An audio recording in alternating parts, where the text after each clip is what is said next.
El Imperio Romano se extendía como una red de hierro y piedra que conectaba el mundo conocido. Desde el sol abrasador de África hasta las nieblas de Britania, sus legiones avanzaban con una precisión que parecía invencible. Roma era orden, disciplina y poder absoluto. Pero más allá de los límites de sus calzadas, en tierras donde los bosques eran densos y los dioses parecían hablar entre el viento, surgían pueblos que no estaban dispuestos a someterse. Britania, una isla lejana y agreste, había sido conquistada parcialmente durante el reinado del emperador Claudio. Sin embargo, bajo la apariencia de control, la provincia era un territorio hostil. Los celtas, un mosaico de tribus guerreras, mantenían vivas sus costumbres, sus creencias y su profundo orgullo. Las fortificaciones romanas eran vistas como cicatrices en la tierra, recordatorios de un invasor que exigía tributo y obediencia. Entre estas tribus, los icenos destacaban por su prosperidad y autonomía relativa. Su rey, Prasutago, había logrado un frágil equilibrio con Roma, pero su muerte, ocurrida sin dejar un heredero varón, abriría la puerta a un conflicto brutal. Las leyes romanas eran implacables. Las propiedades de un monarca sin sucesor masculino pasaban al control imperial. A ojos de los celtas, aquello no era justicia, sino despojo. En medio de esta tensión, emergió una figura destinada a convertirse en leyenda. Boudica, la esposa de Prasutago. Alta, de cabello rojizo y mirada intensa, era conocida por su inteligencia y carácter indomable. En un mundo dominado por hombres, la reina de los icenos se alzaría como el rostro de la resistencia. Roma aún no lo sabía, pero en aquellas tierras envueltas en brumas, una tormenta se estaba gestando. La llama de la rebelión estaba por encenderse, y su nombre sería recordado por siglos. La muerte de Prasutago fue un golpe devastador para los icenos, pero lo que vino después fue aún peor. En lugar de respetar el pacto de autonomía que el rey había forjado, Roma decidió apropiarse de sus tierras, sus tesoros y someter a su pueblo. Aquella decisión, fría y calculada, marcó el inicio de una cadena de humillaciones que sellarían el destino de Boudica. Las tropas romanas entraron en el reino iceno con la autoridad de quienes se saben dueños de la ley. Saquearon aldeas, confiscaron bienes y trataron a los nobles locales como si fueran esclavos.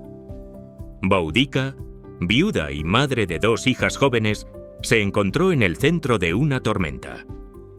Su posición como reina no le ofreció protección alguna. Al contrario, se convirtió en un blanco. Los cronistas romanos relataron con una frialdad perturbadora la violencia ejercida contra Boudica y sus hijas. Para los icenos, aquello no era solo un ultraje personal, sino un agravio contra toda su tribu.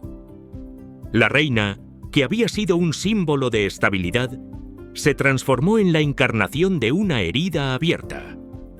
En el corazón de Britania, las noticias del abuso cometido por Roma se propagaron como un fuego indomable. Las tribus vecinas, muchas de ellas resentidas por el dominio romano, comenzaron a mirar hacia Boudica. Su figura adquirió un nuevo peso. Ya no era solo una soberana destronada, sino un emblema de la dignidad celta. Su mirada ardía con una determinación férrea. Aquello ya no era un conflicto político. Era una guerra por la memoria de sus ancestros y el futuro de sus hijas. La reina celta comprendió que no quedaba espacio para el miedo. Boudica había sido humillada, pero pronto el imperio descubriría de lo que era capaz una mujer dispuesta a perderlo todo. La ira de Boudica no se apagó con el paso de los días. Al contrario, se convirtió en una fuerza imparable.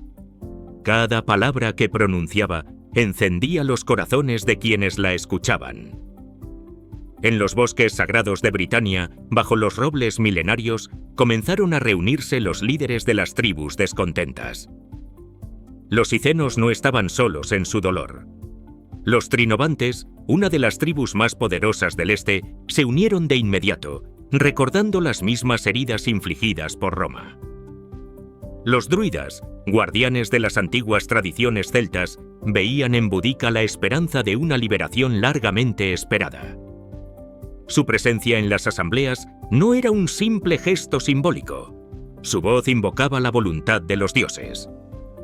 Aquella alianza de tribus, dispares pero unidas por la opresión, fue sellada con juramentos solemnes. Boudica se convirtió en el alma de la insurrección. Su estatura, su melena rojiza cayendo como un estandarte de fuego y sus palabras cargadas de pasión eran capaces de transformar el miedo en coraje. No se trataba solo de resistir, sino de recuperar lo que Roma les había arrebatado: sus tierras, su cultura y su libertad. Las noticias de la conjura comenzaron a extenderse más allá de los límites de Britania. Pero Roma, confiada en su poder, subestimó el peligro.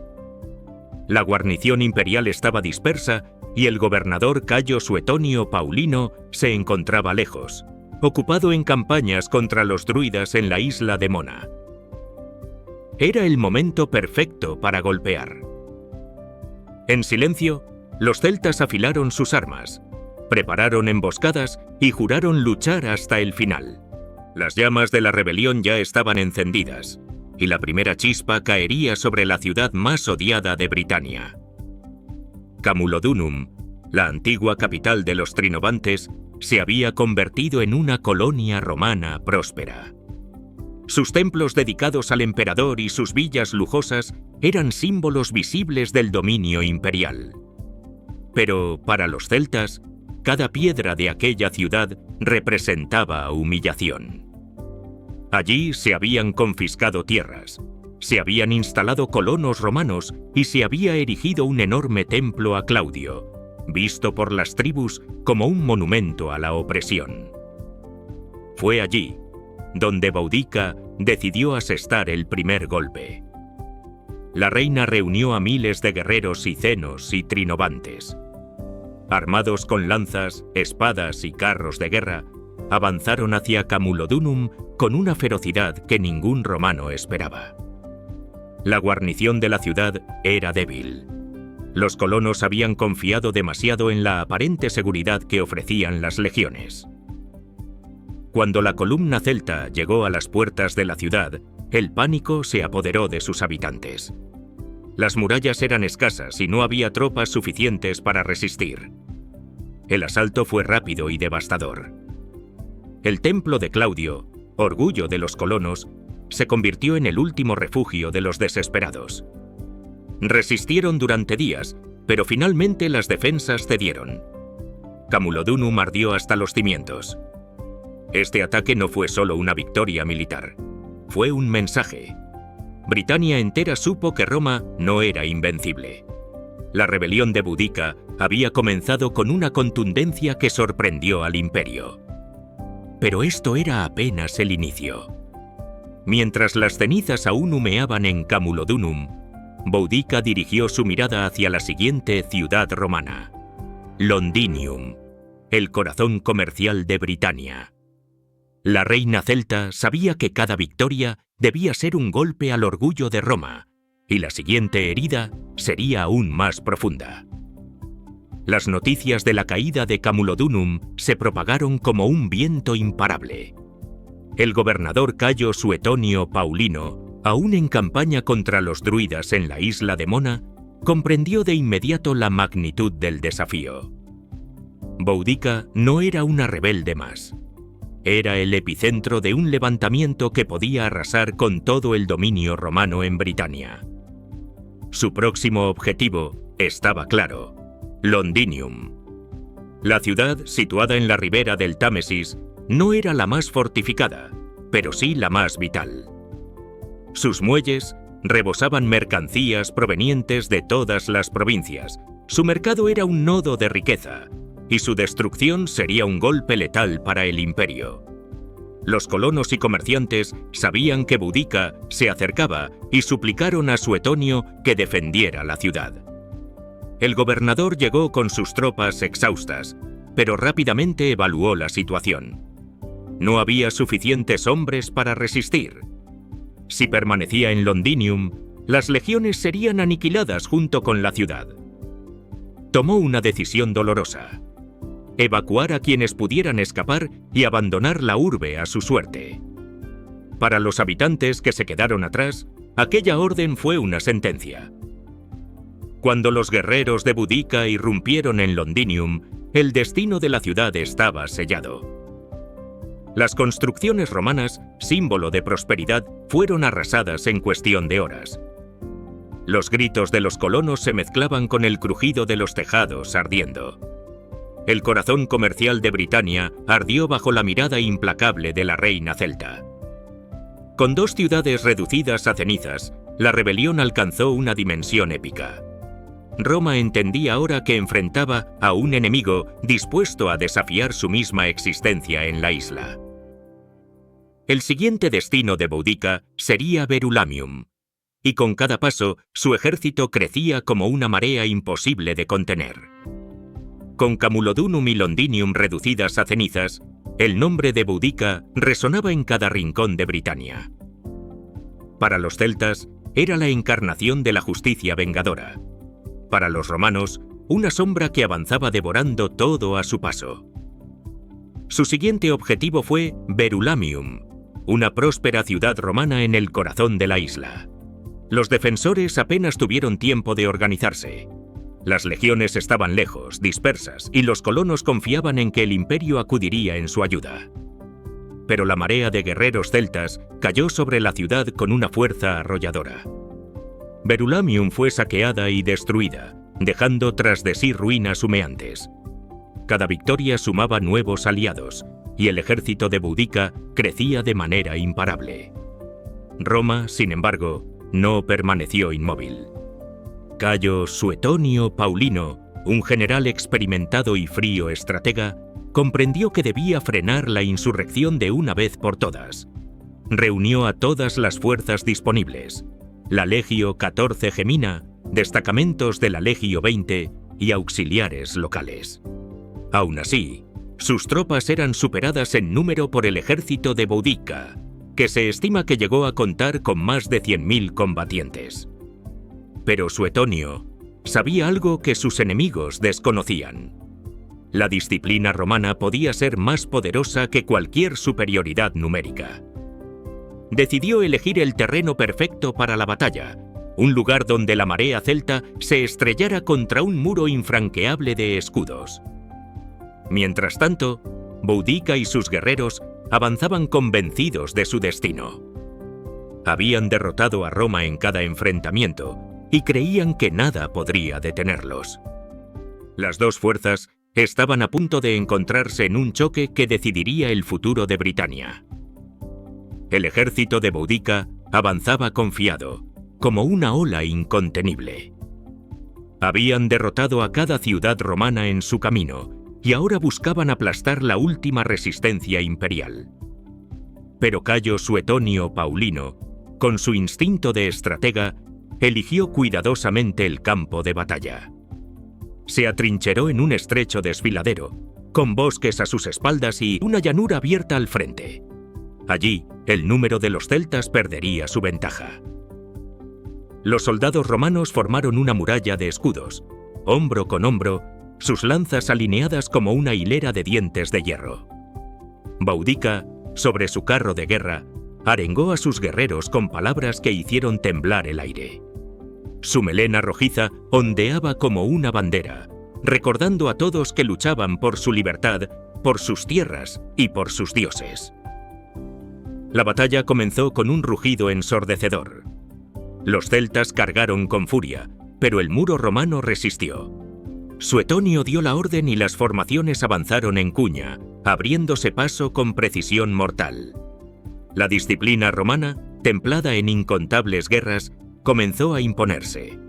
El terreno jugó en contra de los rebeldes.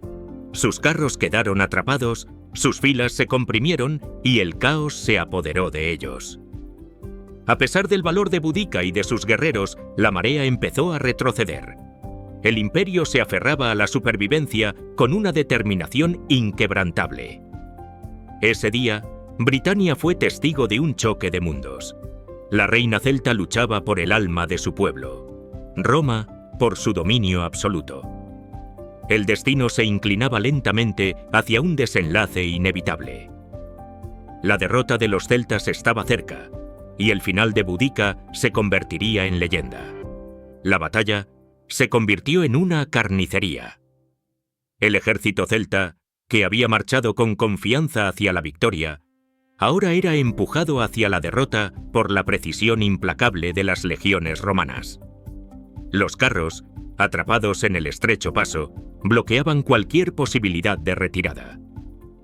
La esperanza se desvanecía como humo en el viento. Boudica, desde su carro, contemplaba el desastre. Sus guerreros caían uno tras otro, rodeados por una maquinaria militar que parecía hecha de hierro.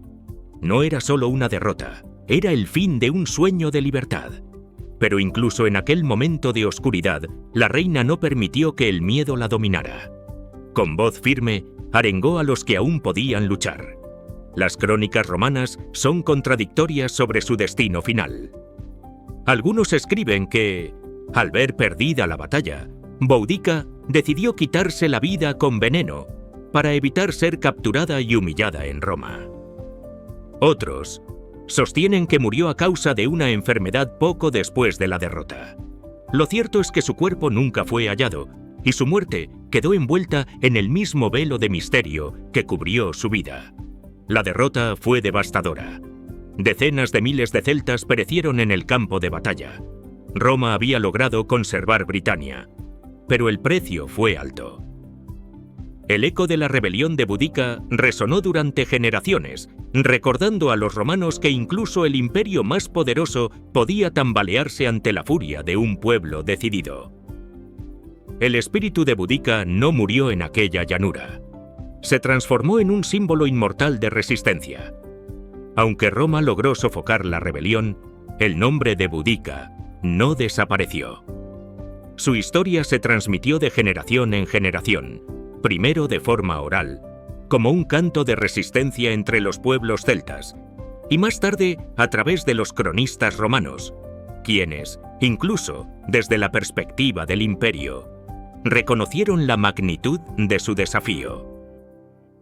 Para los britanos sometidos, Boudica se convirtió en el símbolo de la dignidad perdida. Representaba la fuerza de quienes se atrevieron a alzarse contra un poder que parecía invencible. Su imagen trascendió el tiempo, evocando la valentía de quienes defienden su tierra frente a la opresión. Siglos después, cuando Inglaterra comenzó a consolidarse como una potencia europea, la figura de Boudica resurgió. Poetas, dramaturgos y artistas la convirtieron en un ícono nacional. Su nombre era invocado para recordar que la libertad no se concede, se conquista. Su estatua, erigida en el corazón de Londres, frente al Parlamento, es testimonio de cómo una reina celta pasó de ser un enemigo del imperio a un emblema de orgullo británico. Su legado no se limita a la historia de Britania. En cada rincón del mundo, Boudica es recordada como un ejemplo de resistencia ante la adversidad. Su rebelión, aunque derrotada, demostró que incluso el poder más colosal podía ser desafiado. La historia de Boudica no termina en los libros antiguos. Su espíritu sigue inspirando a quienes luchan por su libertad. Más de 2 milenios han pasado desde que Boudica desafió al Imperio Romano, pero su voz aún resuena en la memoria colectiva de la humanidad. La reina celta no luchó por riquezas ni gloria personal. Lo hizo por el derecho a existir sin cadenas, por su pueblo, por sus hijas y por la tierra que la vio nacer. Ese ideal es lo que convirtió su derrota en una victoria moral que traspasó el tiempo. Cada generación encuentra en ella un recordatorio de lo que significa resistir. Su historia es el eco de quienes se niegan a arrodillarse ante la injusticia, el ejemplo de que incluso cuando todo parece perdido, la dignidad puede ser un arma más poderosa que cualquier legión. Hoy, su estatua permanece en pie frente al Parlamento británico, mirando hacia el Támesis con la misma determinación que mostró en vida. Es un monumento que no glorifica la guerra, sino el coraje. Boudica representa la fuerza indomable de los pueblos que se atreven a decir «basta» ante el abuso del poder. Recordar su historia es recordar que la libertad siempre tiene un precio, pero que su valor es incalculable. Porque mientras haya quienes mantengan vivo el espíritu de Boudica, ninguna opresión podrá considerarse eterna.